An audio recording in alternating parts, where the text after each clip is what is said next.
Hey there, welcome back to my YouTube channel. In this video, I'll be talking about Registered Retirement Savings Plan, which is commonly referred as RRSP. If you are looking to secure your financial future and make the most of your retirement savings, then you are in the right place.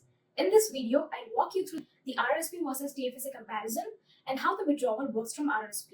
So let's dive right in. While the RRSPs are designed for retirement savings, there are circumstances where you might need to make a withdrawal before that time. One such scenario is home buyers plan, which allows first-time home buyers to withdraw up to 35,000 from their RRSPs to finance the purchase of a home. In such scenario, the amount must be repaid within 15 years to avoid tax consequences. Another circumstance is lifelong learning plan, which permits an individual to withdraw funds from their RRSP to finance their education or that of their partner, spouse, or common-in-law partner, but not their kids. Similar to HPP, the LLP requires borrowed amount to be repaid within the specified time frame. If you decide to withdraw the money, apart from aforementioned purposes, still you will be able to do so, and though there won't be any penalties, try to avoid it. Let me just explain why I mentioned that. The money that you withdraw will be considered as taxable income, and you will have to pay taxes on it depending upon your total income amount. And if you are in a higher tax bracket, you will have to pay higher taxes. In contrast, if you decide to withdraw the money during your retirement, you will be in a lower tax bracket and you will pay much lower taxes on your RRSP withdrawal. Let's explore this using an example. Say John has an annual income of $100,000 and in his RRSP account, he has TD stocks worth $10,000 in 2021. 1 year from now, it's 2022. Say the stock's value remains the same and he has earned a capital gain of $500 on his investment. Now let's examine what happens if John plans to withdraw these funds at two different stages. Withdrawing funds from RRSP now versus converting RRSP to RIF when he turns 55. For simplicity, let's assume John's salary remains unchanged, and I've also considered only federal taxes and not the provincial ones. If John decides to withdraw $10,000 from his RRSP currently, his total annual earned income will be $100,000 plus $10,000, which is total of $110,000. Consequently, he will be taxed based on $110,000 instead of $100,000.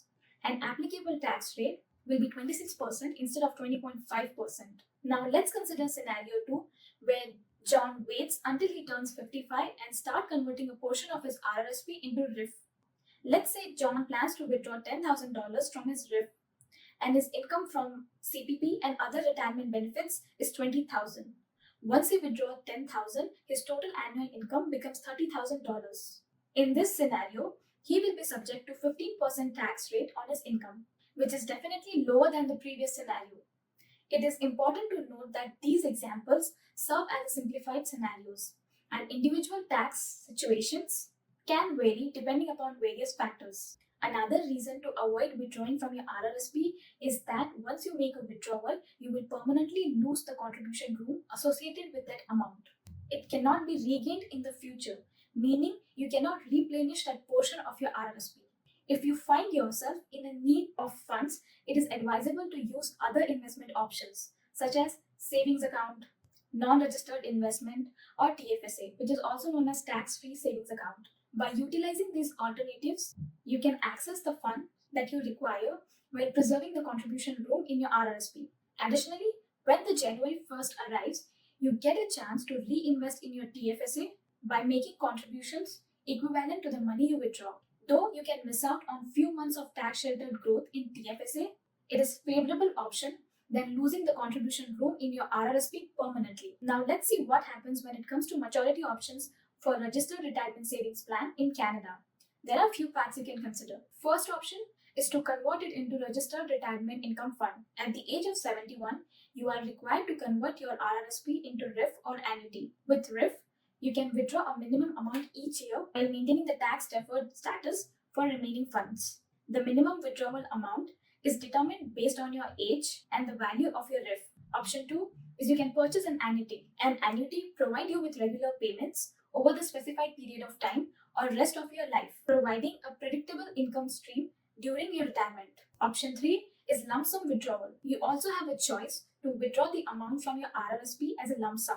However, this option is generally not recommended since the entire amount will be subject to taxation, potentially resulting in higher tax liability. The taxation process of RRSP withdrawals involves two stages. Firstly, when you withdraw the money from your RRSP, your bank or financial institution will apply withholding taxes. For example, let's say if John decides to withdraw $20,000 from his RRSP, he won't receive the full $20,000 amount in his account.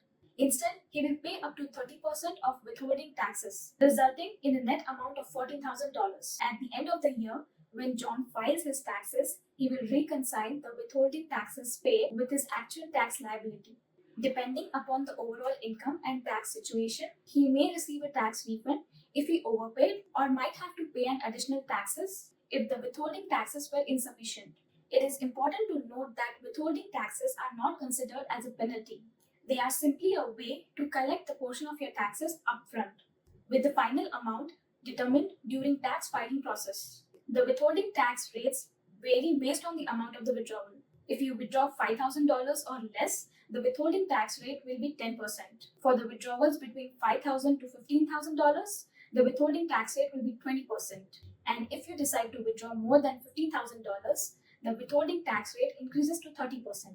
Understanding the withholding tax rates and the impact on your overall tax liability can help you make informed decisions when planning your RRSP withdrawals. Finally, let's touch on the comparison between RRSP and tax-free savings account.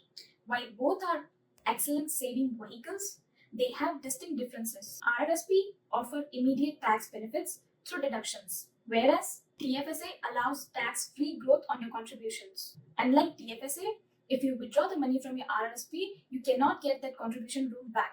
The TFSA room depends on your age. However, the RRSP room depends upon your previous year's earned income. Your RRSP room increases by 18% of earned income from the previous year. The choice between the two depends upon your financial circumstances and long-term goals. And that brings us towards the end of our video on RRSP. If you find this video helpful, please give it a thumbs up. Don't forget to leave your comments and questions below. I would love to hear from you. Thank you for watching, and I'll see you in the next video.